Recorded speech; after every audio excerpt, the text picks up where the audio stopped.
একটু সামনে দিয়ে। শিক্ষক শিক্ষিকা এখন একটি জায়গায় একটি প্ল্যাটফর্মে এসেছি শুধু আইনের তাগিদে নিজেদের স্বার্থ বাঁচানোর জন্য। বিলম্বের কারণে প্রথমে সাংবাদিক বন্ধুদের কাছে আমি ক্ষমা চেয়ে নিচ্ছি। সেই 26 সেপ্টেম্বর যে দিনে যে ত্রিপুরা রাজ্যে ইতিহাস সৃষ্টি হয়েছিল, সেই 3 জনের বেঞ্চ, সেই ওপেন হিয়ারিং যার ভিউয়ার্স হয়েছে 33,000, যা সুপ্রিম কোর্টের একটা জার্নালে নিউজ পেপারে উঠে এসছে, সেই ব্যাপারে কালকে প্রণব দেবের এই মামলার রায়টাকে চ্যালেঞ্জ জানিয়ে একটা SLPC স্পেশাল লিভ পিটিশন বা ডায়েরি নাম একটা সিভিল আপিল করা হয়েছে। তার জন্য আজকে ন্যাশনাল মিডিয়াতেও একই সঙ্গে 11টা থেকে প্রেস কনফারেন্স চলছে, ত্রিপুরা রাজ্য একইভাবে প্রেস কনফারেন্স চলছে, যার মামলার নাম্বার হলো 5823/2000। একটু কারেকশনের ব্যাপার আছে, যেটা আমাদের মাননীয় অ্যাডভোকেট যিনি ডিল করছেন প্রণব দেবের হয়ে ত্রিপুরা থেকে একদম সুপ্রিম কোর্ট অবধি, মাননীয় অ্যাডভোকেট মহাশয় অমৃতলাল সাহাকে এই বিস্তারিত জানানোর জন্য অনুরোধ করছি। এবং আন্তরিক ধন্যবাদ আজকের এই শীতের সকালে এই আলোচনায় আসার জন্যে। আমাদের সবার প্রাণের ভালোবাসা, যাদের সাংবিধানিক নিয়মকানুন না মেনে, আইন না মেনে সুপ্রিম কোর্ট, হাইকোর্ট রায় দিয়েছে, মাননীয় সুপ্রিম কোর্ট মাননীয় হাইকোর্টের রায়ের উল্লেখ করে 10,000-এর উপর শিক্ষক শিক্ষিকা, যাদের মধ্যে শারীরিকভাবে পঙ্গু, ফিজিক্যালি হ্যান্ডিক্যাপ, যাদের বিশেষ সুবিধা আইনগতভাবে স্বীকৃত, তাদেরকেও বিনা নোটিশে বরখাস্ত করা হয়েছে। এই বিষয়ে আপনারা যা আজকে যে কারণে উদ্যোক্তা বন্ধুগণ, শিক্ষক বন্ধুগণ যে সাংবাদিক সম্মেলন ডেকেছেন, আমাকে এখানে আসতে বলেছেন, তো এটা উনি যেটা বলেছেন সেটাই কথা। মামলাটা আমরা একটা কথাই বারবারই বলেছিলাম যে সবাই একসঙ্গে চলুন, তাহলে শক্তিটা অটুট থাকবে, বিভক্ত হবে না। আমি জেনে খুশি, জানিয়েও খুশি যে তারা এখন একসঙ্গে এসছেন। তারা কিছুদিন আগে একটা সভা হয়েছে, সেখান থেকে সেই বার্তাটা গেছে যে সবাই একত্রে থাকবে, ইউনিটি, এই স্ট্রেংথ, এই কথাটা মেনে চলবে। এবং একটা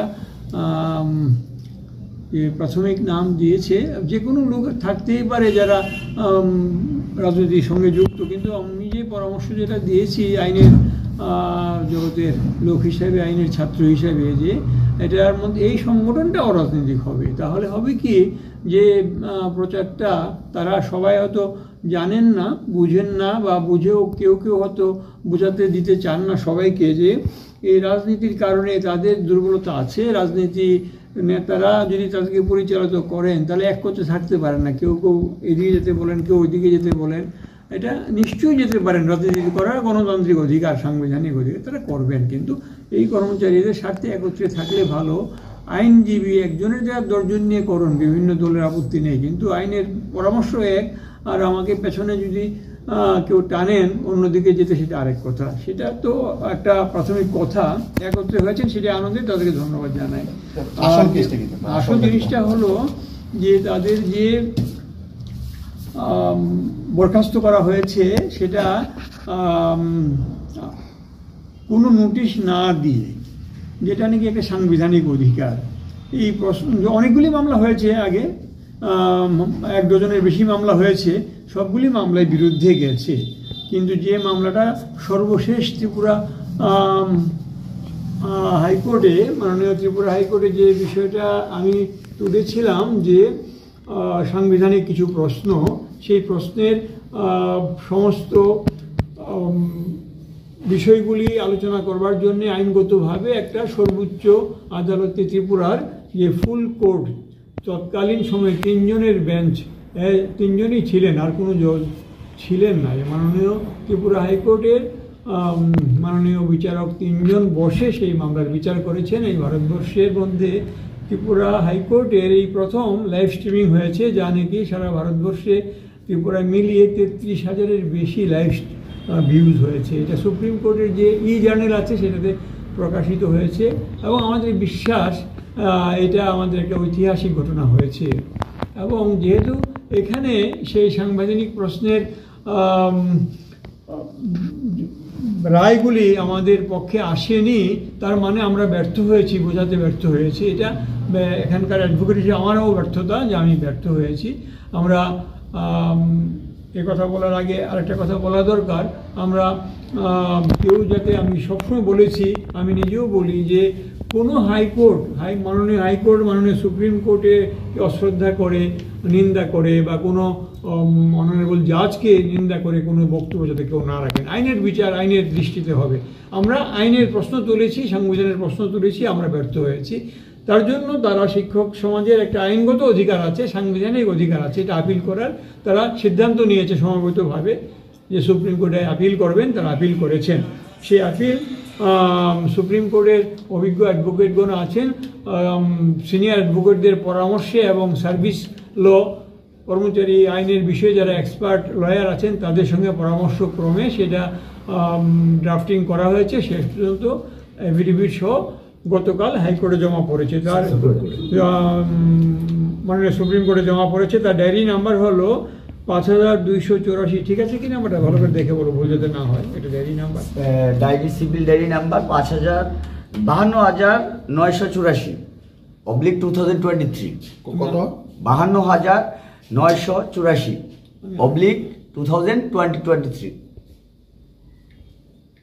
কালকে যে প্রণব দেবের যে ওই হাইকোর্টের রিটটা আপিল করা হয়েছে, সেই সিভিল ডায়েরি নাম্বার হলো 52,984/2023।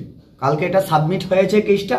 আজকে যে বিগত রায়ে যে সাংবিধানিক অধিকারগুলি আমরা পাইনি বা হয়তো বা খর্ব করা হয়েছে, সেই অধিকারকে ফিরে পাওয়ার জন্য আমাদের বড় অ্যাডভোকেট যারা সাংবিধানিক অধিকার নিয়েই একমাত্র সুপ্রিম কোর্টে কেস করে, এবং আমাদের মাননীয় অ্যাডভোকেট অমৃতলাল শাহর নেতৃত্বে আমরা কালকে একটা এসএলপি পুট করতে আমরা সমর্থ হয়েছি।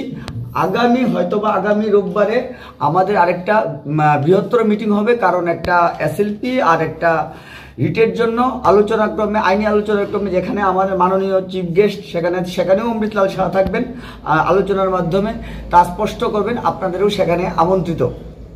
আমরা আপনাদেরকে পরে জানিয়ে দেব। কিন্তু এখন মুদ্রা কথা হলো, যেই সাংবিধানিক প্রশ্নের সেই মহামান্য উচ্চ আদালতের ফুল বেঞ্চ যেই রায়গুলি আলোচনা করেননি বা উত্তর খুঁজে পাননি, সেজন্য কালকে সিভিল আপিল করা হয়েছে। সিভিল ডায়েরি নাম্বার হলো 52,984/2023 সুপ্রিম কোর্টে কালকে সিভিল ডায়েরি পুট করা হয়েছে প্রণব দেবের পক্ষ হয়ে। এবার প্রণব দেব কিছু আদালতের গত 26 তারিখের যে রায়, এটাকে চ্যালেঞ্জ জানিয়ে আমরা গতকাল সুপ্রিম কোর্টে এসএলপি দায়ের করেছি। এই এসএলপির নাম্বার হলো 52,984/2023। তো এর মধ্যে এই এসএলপি সম্পর্কে আমরা আগামী রবিবার একটা হল সভা করতে যাচ্ছি, যাতে আমাদের শিক্ষক শিক্ষিকারা সবাই অবগত হয়, আপনাদের মাধ্যমে, এই মিডিয়ার বন্ধুদের মাধ্যমে যাতে এই বিষয়টা সবার কাছে পৌঁছে। এর জন্য আজকের এই কনফারেন্স, এবং এটার বিষয়বস্তু সম্পর্কে স্যার বলবেন। কিন্তু এই মামলা সম্পর্কে যত ধারণা আছে আমরা আগামী রবিবার একটা বড় হল সভার মাধ্যমে সবাইকে জানানোর চেষ্টা করব। মূল বক্তব্য আমাদের এখানে। আপাতত আপনারা আমাদের পক্ষ হয়ে এই মামলা সুপ্রিম কোর্টে এসএলপি হিসাবে জমা হয়েছে, ডায়েরি নাম্বার বলে দিলাম, এটা যাতে রাজ্যের যারা আমাদের শুভাকাঙ্ক্ষী আছে বা জনগণ জানতে পারে, এর জন্য আমাদের মূল বক্তব্য। কেসটা কে করছেন? আপনি করছেন? আমি। আপনার নাম? প্রণব দেব।